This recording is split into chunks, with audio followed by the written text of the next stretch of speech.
I want to begin with a question. When is the last time someone did something thoughtfully and lovingly intentional for you? And how did it make you feel? Intentionality often heightens how special or hurtful something is. We tend to care a great deal about how much thought was put into it. That's why the calculated plan to backstab is so painful, and why the Christmas gift no one else understands but you is so pleasant. It's why saying those specific words in the midst of a fight hurt more than others, and it's why the painting that my wife made looked like a normal, nice house to me, but a childhood memory to the friend that she made it for. There's actually another painting that Carly made, one for her sisters, and if you saw it, I think you'd find it to be a depiction of a gorgeous sunny day at the beach on the intercoastal waterway with a mile marker out in the middle of the water. It would appeal to your senses as you look at it because it is a delight to the eyes. You can almost smell the salt in the air. You can hear the seagulls flying by. You'd certainly think that it's a decoration to hang on the wall. And for the most part, that's what it would mean, at least to you.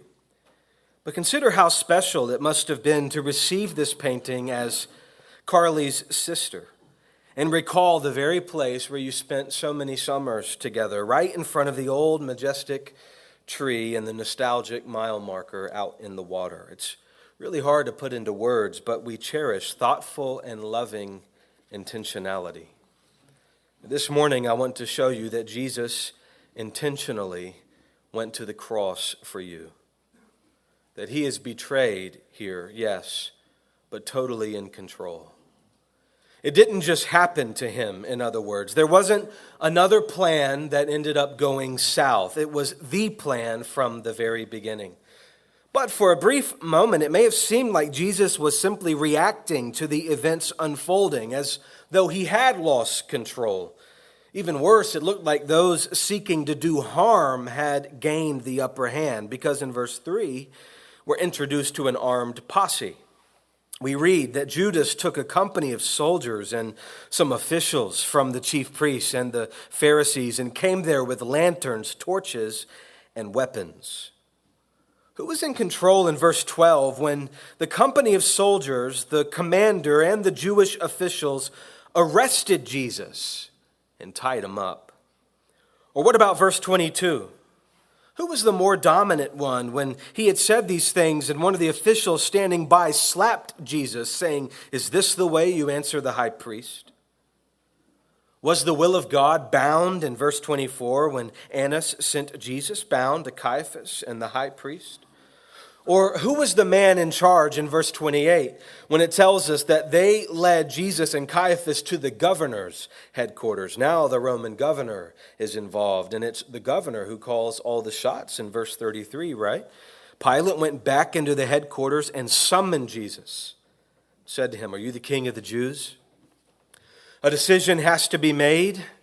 What are they going to do with Jesus? And this decision is in Pilate's hands. And we want to know, is that because things have slipped out of Jesus' hands? We go from lanterns and torches and weapons to questions from interrogators. We begin in a garden but shift to the courtyard of the high priest and the governor's headquarters. And John wants us to see something that is vitally important. That yes, the garden where he's praying and he's with his disciples, yes, the garden is his domain, but so is the high priest's courtyard, and so is the governor's headquarters. John is going to show us over and over and over again that Jesus is in control the entire time because the whole walk to the cross was intentional. John 10:17 through 18 is all over this passage. It says, "This is why the Father loves me, because I lay down my life so that I may take it up again. No one takes it from me, but I lay it down on my own. I have the right to lay it down, and I have the right to take it up again. I have received this command from my Father." And so here's what we're going to do. We're going to walk through this story. And each step of the way, we're going to observe the clues John gives us that Jesus is the one in control. When a biblical author is telling a story, he doesn't always say, hey, this is the main point, but he always tells us the point. We read this chapter and recognize that this is no ordinary arrest. It's no ordinary trial. And so John shows us all of the out-of-the-ordinary details to make it clear what's really happening, that Jesus is betrayed, but intentional and in control. We begin where John begins, in the garden where Jesus is hiding in plain sight. Verse 1 says, after Jesus had said these things, he went out with his disciples across the Kidron Valley where there was a garden, and he and his disciples went into it. Judas, who betrayed him, also knew the place because Jesus often met there with his disciples. Now, I say hiding in plain sight, and usually that means hiding where you'd most expect it because that might trick those who are searching. But in this case, Jesus isn't really hiding at all. He's praying, if we borrow from the other gospel accounts, but he's not hiding. And so of all the places to go, he chooses a place that Judas knew. John says Judas knew the place because Jesus often met there with his disciples. During Passover, Jewish law required practicing Jews to stay within a specified radius of Jerusalem. This radius included Gethsemane, and so this was probably an enclosed olive grove where there was a wealthy landowner that has allowed Jesus and his disciples to use it. Now, if somebody was your advisor, they might suggest a different path. They might suggest switching it up, changing your rhythms, forfeiting the old habit, finding a new place to go, because everybody knows that Judas is on his way to betray you. So go somewhere that he wouldn't think to look. He might eventually find you, but at least make it difficult on him. Not so with Jesus. He maintains the same habit. He goes to the same garden. He chose to be at a place that Judas knew. What happens next is even more obvious because Jesus turns himself in. We pick up in verse 3, and so Judas took a company of soldiers and some officials from the chief priests and the Pharisees and came there with lanterns, torches, and weapons. And then Jesus, knowing everything that was about to happen to him, went out and said to them, "Who is it that you're seeking?"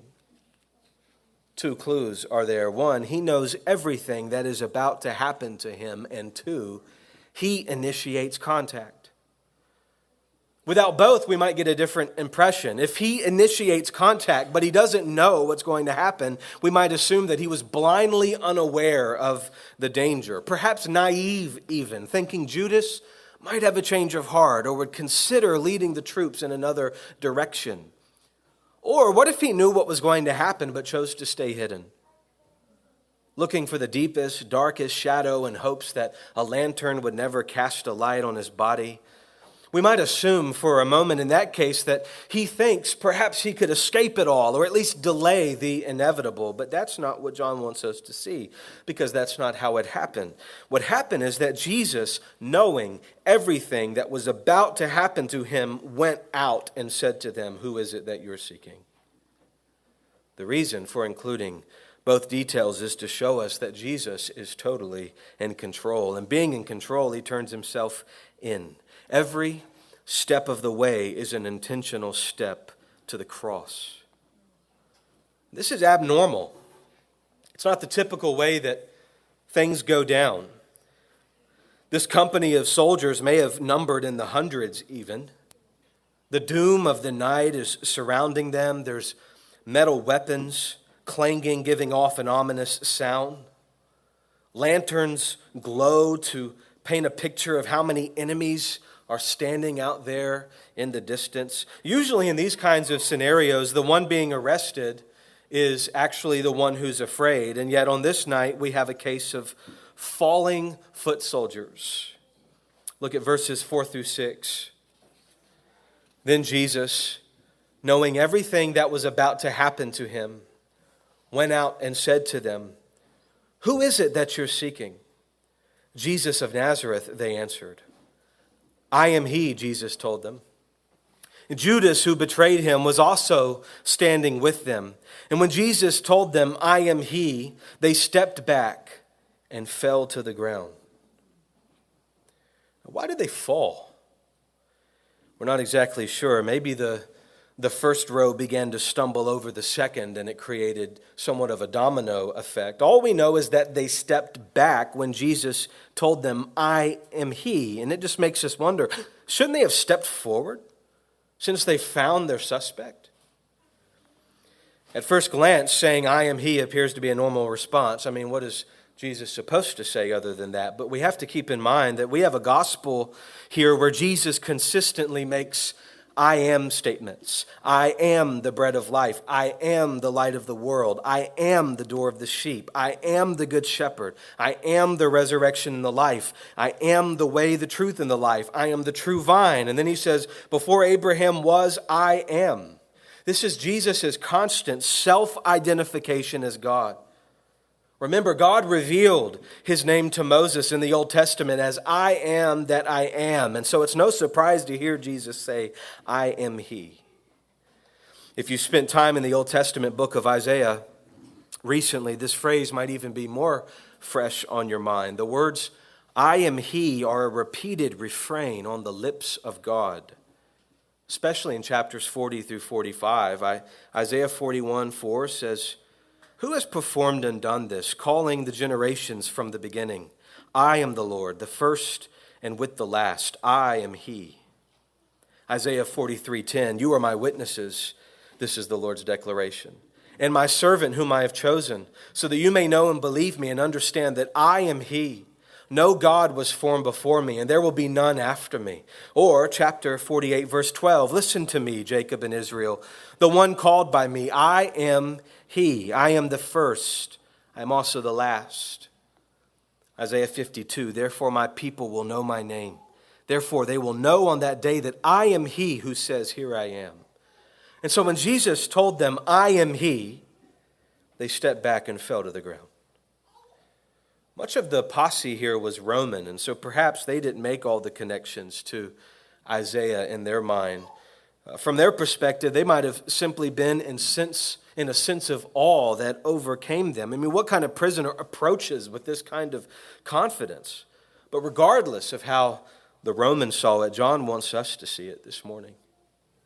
And the response of falling down might have been terror from their perspective, but God is totally in control, and there's more than meets the eye here. Shouldn't all people everywhere fall to the ground in the presence of God? John wants us to know that Jesus is totally in control here. And we continue to see it as the story progresses. I wonder, who gives commands? Captives or captors? Usually the captors. The captives are told to keep quiet. We picture them manhandled, duct tape over their mouths. They must listen to their captors. It doesn't go the other way around, except for when Jesus is the one being held captive. In this scenario, this one man named Jesus commands his multitude of captors. Verses 7 and 8. Then he asks them again, "Who is it that you're seeking?" "Jesus of Nazareth," they said. "I told you I am he," Jesus replied. "So if you're looking for me, let these men go." Jesus is not just making a good argument. Jesus is calling the shots because Jesus is in command. And John wants to make sure that we see it. He commands the captors here because he protects as he promised. Look at why Jesus commands them in verse 9. This was to fulfill the words he had said, "I have not lost one of those you have given me."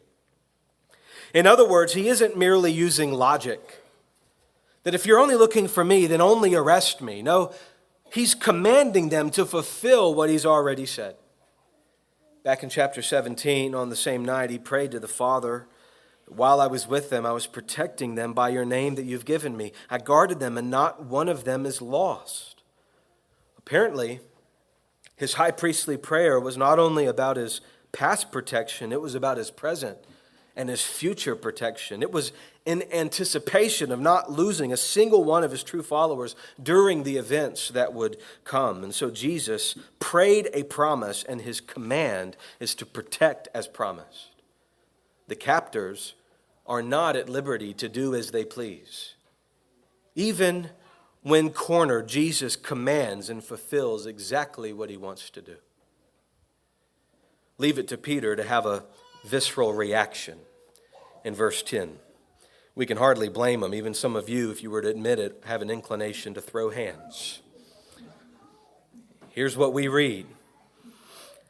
Then Simon Peter, who had a sword, drew it, struck the high priest's servant, and cut off his right ear. The servant's name was Malchus. At that, Jesus said to Peter, "Put your sword away. Am I not to drink the cup the Father has given me?" This was Jesus' chance to escape now. He was very popular. Judas and all the religious leaders brought a company of Roman soldiers for this very moment in case something pops off here.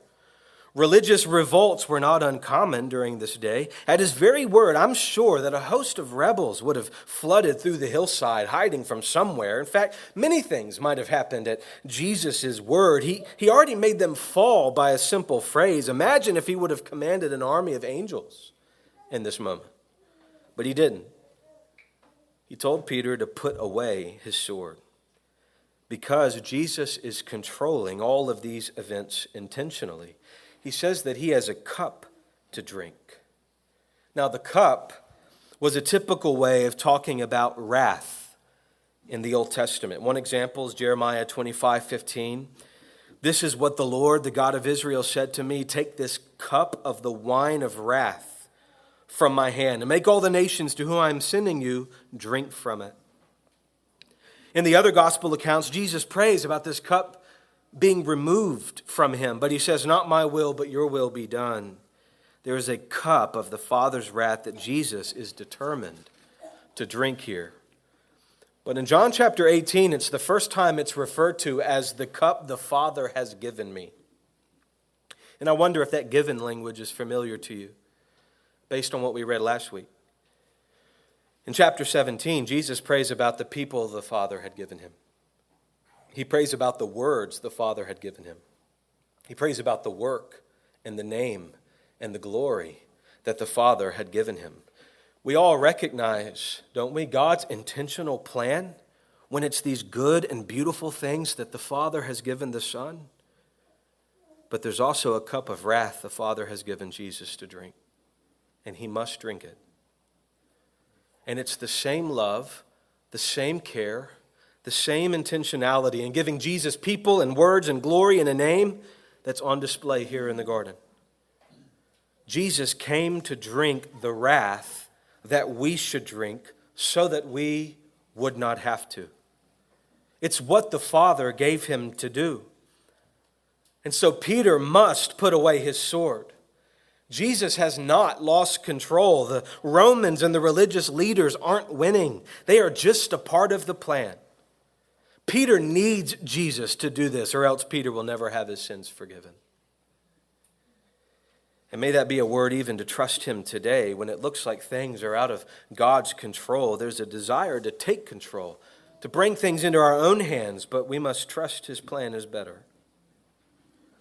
We now come to the part of the story where Jesus is officially handcuffed. And even here, John wants us to see the irony of it. Verse 12, "Then the company of soldiers, the commander, and the Jewish officials arrested Jesus and tied him up. First, they led him to Annas, since he was the father-in-law of Caiaphas, who was high priest that year. Caiaphas was the one who had advised the Jews that it would be better for one man to die for the people." So John wants us to remember who Jesus is going to now. He's going to Annas and he's going to Caiaphas. And unless we forget, Caiaphas had this evil plan that it's better for Jesus to die than for there to be some uprising in which the Romans shut down the whole Jewish enterprise. It's better that one man die than a multitude of others die. We find it all the way back in chapter 11, One of them, Caiaphas, who was high priest that year, said to them, "You know nothing at all. You're not considering that it's to your advantage that one man should die for the people rather than the whole nation perish." He did not say this on his own, but being high priest that year, he prophesied that Jesus was going to die for the nation, and not for the nation only, but also to unite the scattered children of God. And so from that day on, they plotted to kill him. When the captors earlier on fell to the ground, they spoke a better word than they knew. And Caiaphas spoke better than he knew. He didn't actually believe in Jesus dying on the cross as a substitute for our sins, but the readers of John's gospel, those of us in this room, see the irony of it, don't we? And so, yes, Jesus is handcuffed now, and he's brought to Annas. He's eventually going to be brought to Caiaphas, but don't worry, Jesus is in control. Caiaphas is going to get his way, but in reality, God is getting his. Then we come to verses 15 through 18. Simon Peter was following Jesus, as was another disciple. That disciple was an acquaintance of the high priest. So he went with Jesus into the high priest's courtyard, but Peter remained standing outside by the door. And so the other disciple, the one known to the high priest, went out and spoke to the girl who was the doorkeeper and brought Peter in. Then the servant girl who was the doorkeeper said to Peter, "You aren't one of this man's disciples too, are you?" "I am not," he said. Now, the servants and the officials had made a charcoal fire because it was cold. They were standing there warming themselves, and Peter was standing with them, warming himself. We find Peter following Jesus. And the word following that John uses is selective.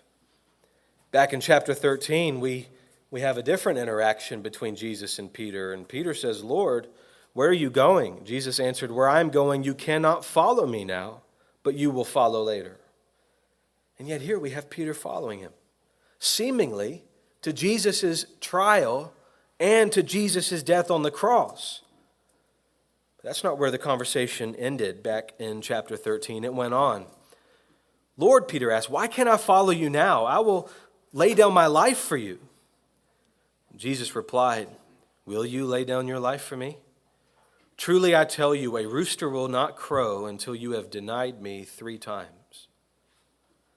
Jesus is still in control. He predicted that Peter would not be able to follow him. Instead, Peter would sadly deny him on 3 different occasions. And as soon as we get what looks like Peter keeping his promise, we see Jesus' prediction unfolding. By verse 17, Peter has already denied Jesus once. Similar now to how Jesus commanded his captors, we see him questioning his questioners. Look at verse 19. The high priest questioned Jesus about his disciples and about his teaching. "I've spoken openly to the world," Jesus answered him. "I've always taught in the synagogue and in the temple, where all the Jews gather, and I haven't spoken anything in secret. Why do you question me? Question those who heard what I told them. Look, they know what I said." When he said these things, one of the officials standing by slapped Jesus, saying, "Is this the way you answer the high priest?" "If I've spoken wrongly," Jesus answered him, "give evidence about the wrong. But if rightly, why do you hit me?" Then Annas sent him bound to Caiaphas, the high priest. Jesus is on the offense again. He's not some hopeless victim being tossed to and fro. Instead, he questions his questioner. Everything that he's done has been done out in the open. And so go ask the people who've heard him. He has absolutely nothing to hide. And when he's slapped across the face, he questions his abuser. And of course, no response is able to be given. How could they respond? They know that they are in the wrong in this moment. Jesus has not said anything that is untrue. There's no evidence to the contrary. We read that verse that Jesus was like a lamb going to the slaughter. Innocent and unblemished like a lamb, humble and gentle like a lamb, peaceful and non-violent like a lamb, but not helpless and clueless like a lamb. No, this gentle man on trial knew it all before it even happened, and he could have stopped it all with a simple syllable. We see it here in John's picture of Jesus, that he's in control. He's in the driver's seat, but he doesn't use his authority to back out and go away and to punish those right there in front of him in this very moment. Instead, he uses his authority to intentionally lay down his life for the sheep. While being escorted to Caiaphas, the rooster crows. We pick up in verse 25. Now, Simon Peter was standing and warming himself. They said to him, "You aren't one of his disciples too, are you?" He denied it and said, "I am not." One of the high priest's servants, a relative of the man whose ear Peter had cut off, said, "Didn't I see you with him in the garden?" Peter denied it again. Immediately, a rooster crowed. And Jesus' words came to pass. Is this the scene of a man falling apart? It depends on who we're asking about. Peter is certainly falling apart. Jesus is not. Jesus knew Peter was going to fall apart, but he has a great plan for Peter. We're not going to look at it today because that's not John's focus in chapter 18. But just know that Peter is going to be restored because even his shortcomings, even your shortcomings, are in the hand of God. We come now to verses 28 through 32, and this observation this past week really grabbed my attention. Verse 28, they led Jesus from Caiaphas to the governor's headquarters. It was early morning. They did not enter the headquarters themselves, otherwise they'd be defiled and unable to eat the Passover. And so Pilate came out to them and said, "What charge do you bring against this man?" They answered him, "If this man weren't a criminal, we wouldn't have handed him over to you." So Pilate told them, "You take him and judge him according to your law." "It's not legal for us to put anyone to death," the Jews declared.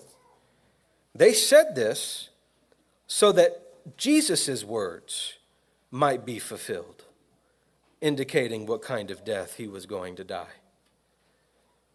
3 times in this passage, Jesus' words are fulfilled. We just saw his words fulfilled about Peter's denial, but on the 2 other occasions, John specifically says something happens to fulfill the words of Jesus. The first time was all the way back in verses 8 and 9. "I told you I am he," Jesus replied. "So if you're looking for me, let these men go." This was to fulfill the words he had said, "I've not lost one of those you've given me." It's there in verses 8 and 9 that Jesus says something to fulfill his own words. And that certainly displays a level of control over the situation. Telling the soldiers to let them go only fulfills what Jesus said if they actually obey him. And because Jesus is God, they do obey him. But that makes sense to us. Jesus said something to fulfill his own words. Great. But what we just read was different. Here, someone else, even his own enemies, say something to fulfill his words. And that's remarkable.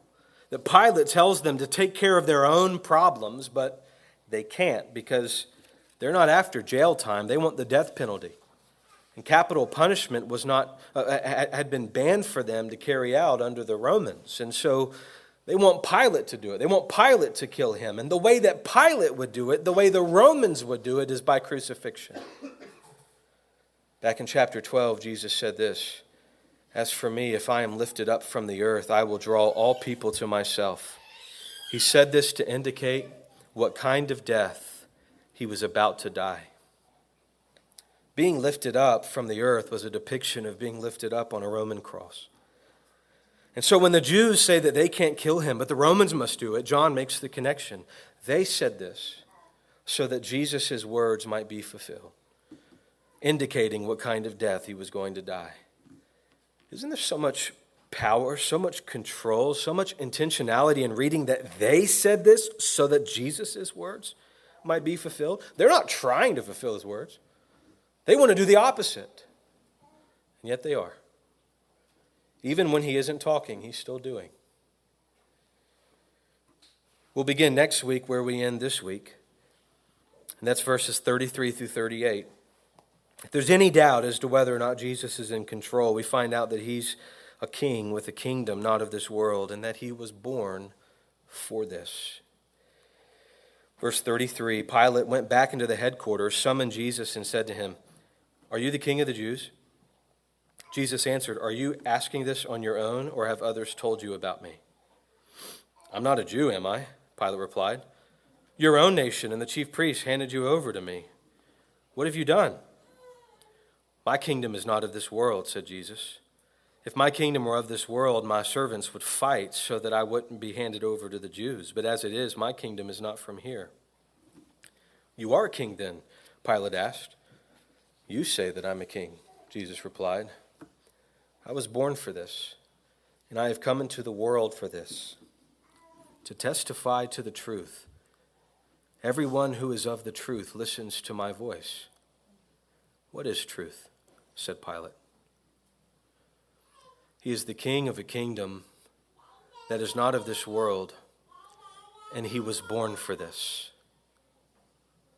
So how should we respond? Well, first, I want you to find encouragement in the midst of your trial. I asked somebody the other day, what's the worst sin that has ever happened? And I'm sure there's many horrific things that come to mind. It's a bad world filled with bad people. But how about the sin of the creatures killing their own creator? God coming to us, and not only did we not recognize him, we had him put to death. That's the worst thing that has ever happened. But what's the best thing that has ever happened? What has brought about the most good for humanity? And the answer is the same. Jesus being nailed to the cross. And who planned it? Who was in charge? Well, the church in Acts chapter 4 makes it clear, if John hasn't already. They pray, "For in fact in this city, both Herod and Pontius Pilate, with the Gentiles and the people of Israel," all the actors we just read about, "they assembled together against your holy servant Jesus, whom you anointed, to do" what? "Whatever your hand, God, whatever your will had predestined to take place." These sinners committed the most atrocious sin intentionally, and God intentionally planned the whole thing.